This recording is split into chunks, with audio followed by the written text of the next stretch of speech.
Hard-boiled Haggerty in the ring now. Today is the heyday of the pretty boy. Kowalski is called killer for flying Stanlee of Chicago.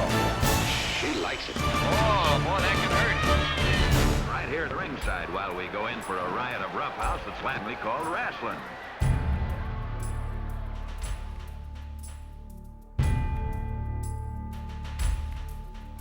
Comes now a lesson in the first two of wrestling's 3 R's, reeling and writhing. The Black Panther doing both. That pitch sure has slowed him down. Beg your pardon, Mr. America, but you know it's not polite to turn your back on people.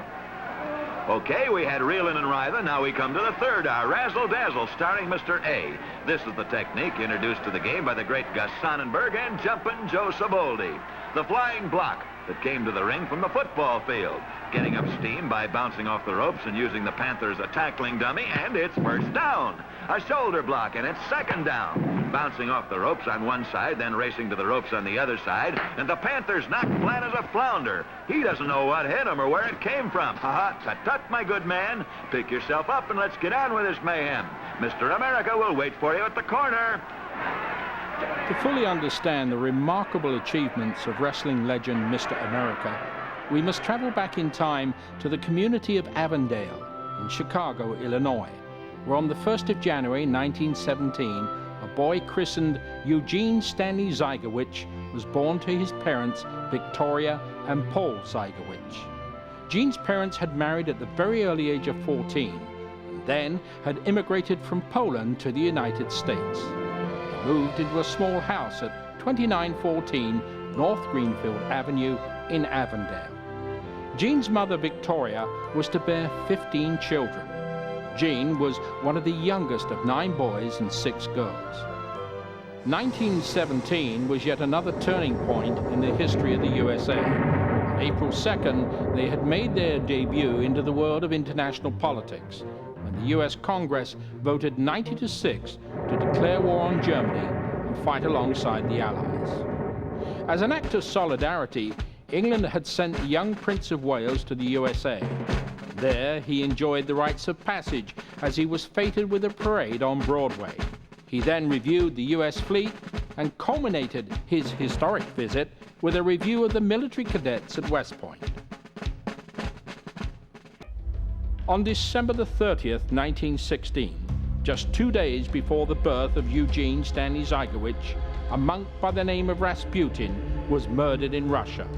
He was the confidant of Tsar Nicholas II and his wife Tsarina Alexandra. Within 10 weeks of this event, the Tsar abdicated and the Russian Revolution was a fait accompli. Its impact was to be felt worldwide for generations to come.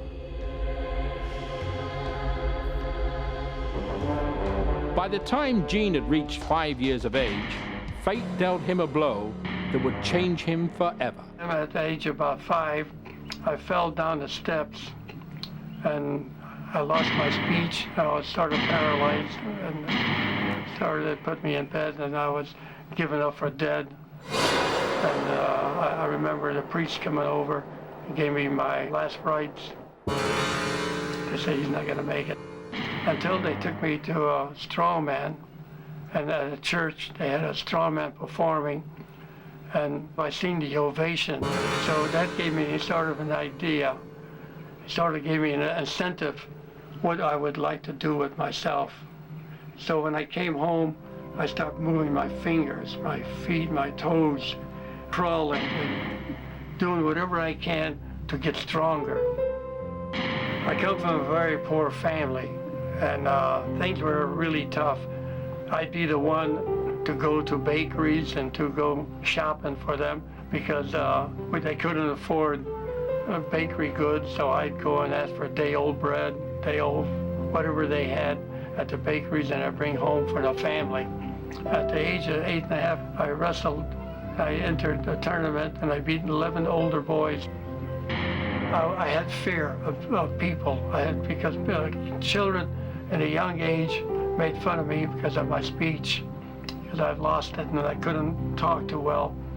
So I had to overcome fear of big kids, big boys, and so what I did, I would challenge everybody, and that made me stronger and stronger. I'd go to the railroad station, and then I would bring iron weights. They'd have metal laying around, heavy, 5 pound, 20 pound, 50 pounds. I'd take that home and build myself a gym. And that's the way I did my training, because I did not know of trainers. I did not know of people to teach you what the sport I was in. Ever since then, I kept on winning. So I collected, all total, before I turned professional, 165 trophies and about 50 gold medals.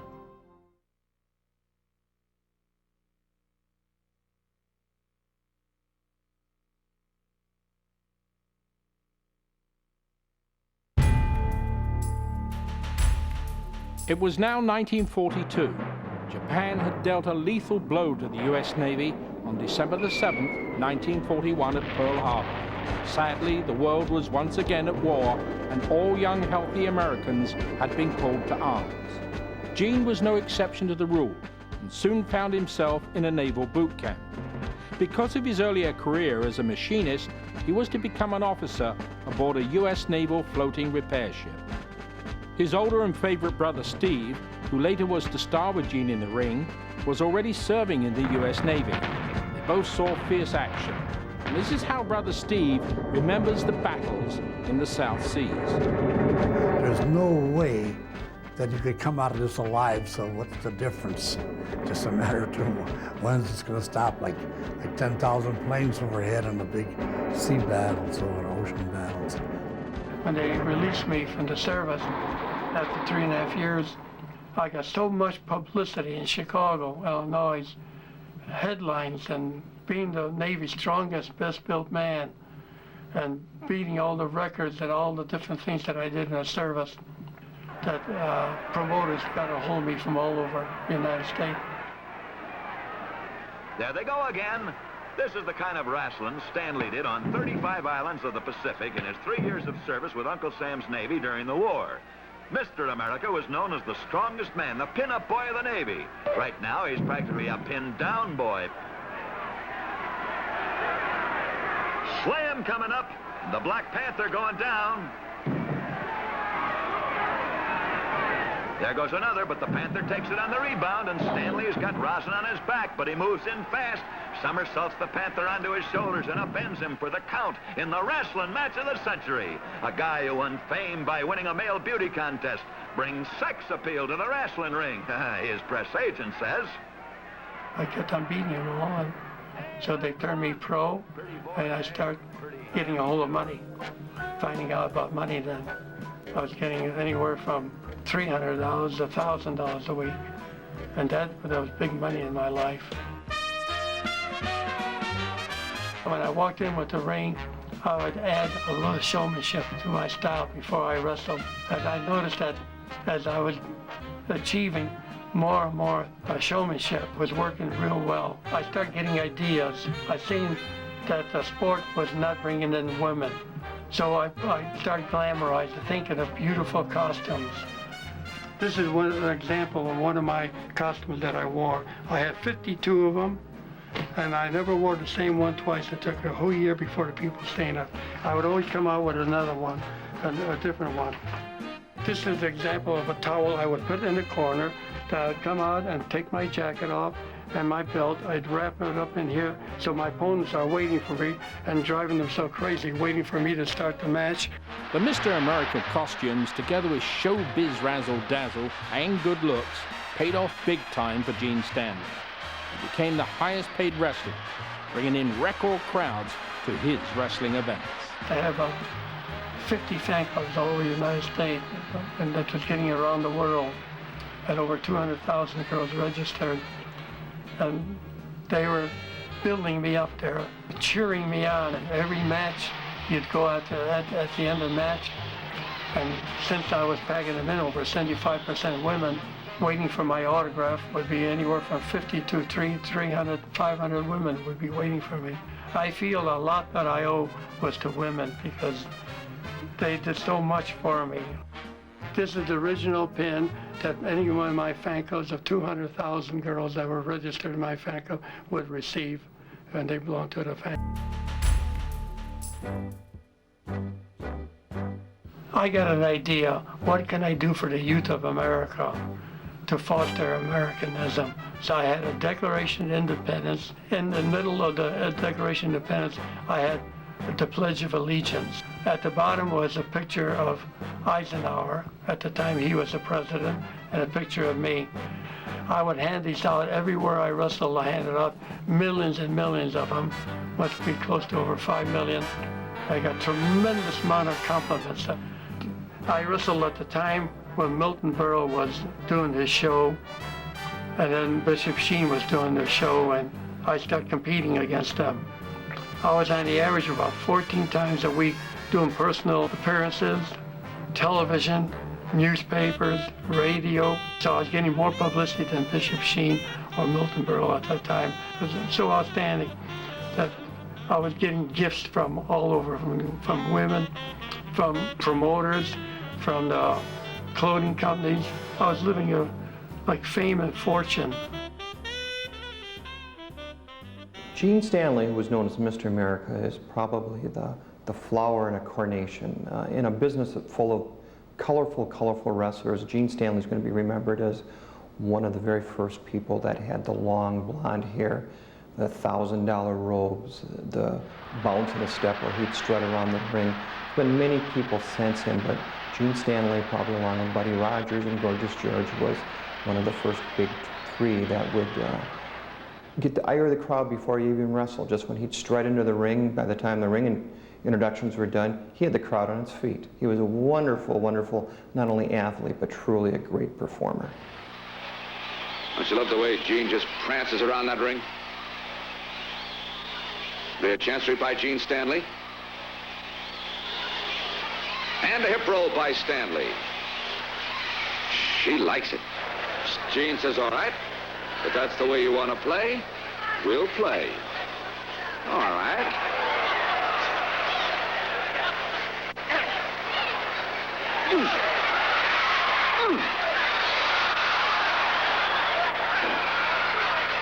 Flying mare by Stanley. And a beautiful double knee smash by Stanley. Headlock, crotch hold, and a body slam by Stanley.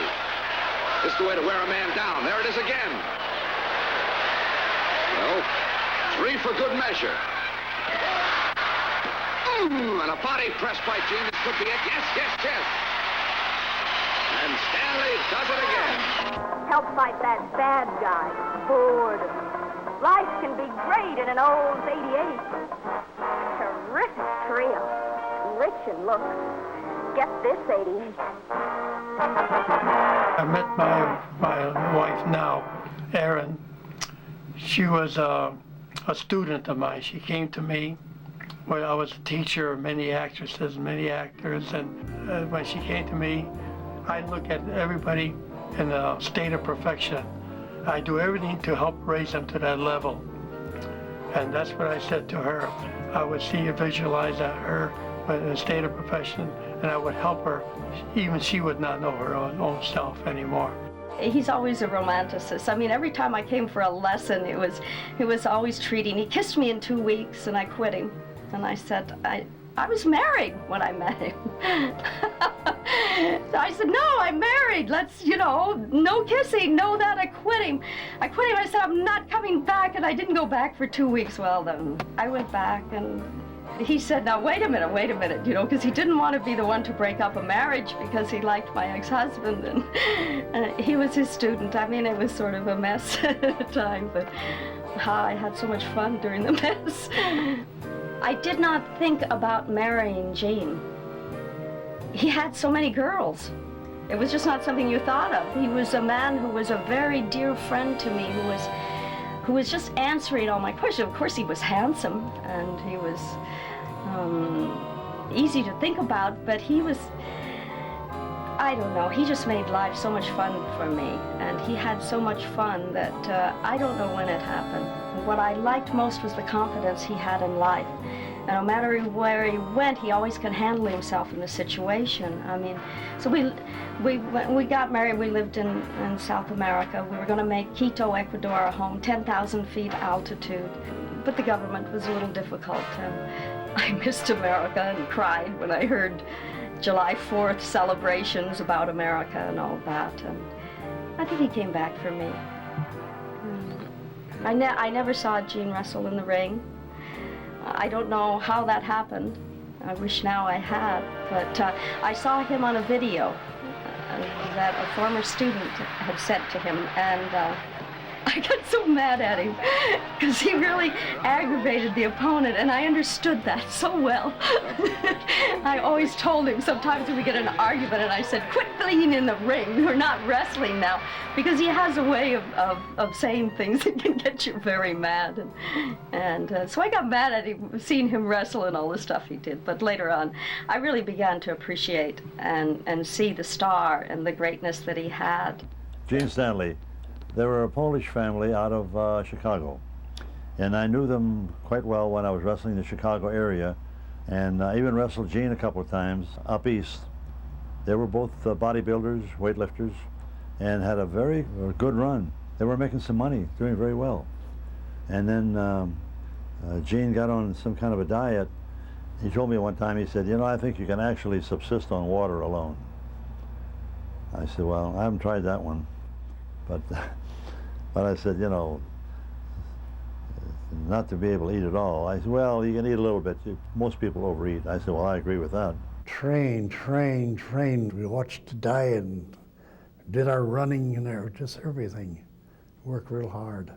We overdid it. Whatever they want to remember me as, whatever gave them enjoyment.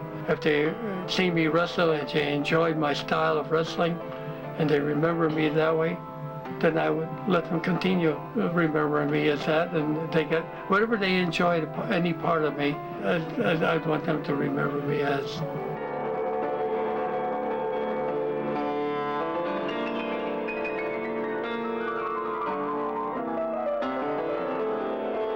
Today, Gene and his wife Erin enjoy a relaxed life at their home in Redondo Beach, California.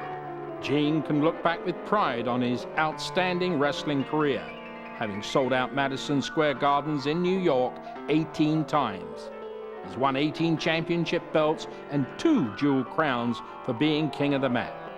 He has been the featured subject of over 200 magazine covers and boasted a female fan club of over 200,000 members. Gene has a degree as a Doctor of Philosophy. His wife Erin, before becoming an actress at age 18, was an accomplished pianist who performed at the Hollywood Bowl. Erin, a student of Gene's, went on to win the title of the healthiest, strongest, and most perfectly developed girl in the USA lightweight division. Through Gene's teaching, Erin is also a proficient teacher in yoga and metaphysics. And this is how Erin will always remember Gene. I just feel that I was very fortunate in this lifetime to have met my mate, I don't know whether it would be called a soulmate, but I guess it would. There's someone who was so much help to me and so much help to other people, and such a friend to everyone. There's so much to him. There's so much depth to him. There's so much more to him than the glamour of the ring or the way he wrestled. It's who he is within himself. There is no doubt that Gene Stanlee practices what he preaches. Today, now in his mid-80s, he still does 1,000 push-ups and stomach crunches a day. He has lived by his philosophy of life as spelled out in his books, Reversing the Aging Process and Feel Great, Be Beautiful Over 40. Movie stars and even Playboy pin-up girls of the month have sought out Gene for his help and guidance. Gene has now formed a foundation. Its purpose is to help mankind find the truth about their highest potential so that all can be set free. Both Gene and his wife Erin, the woman he has shared the last 3 decades with, live their life according to this creed. They are both the living proof that they have truly found that peace of mind that so very few of us are granted.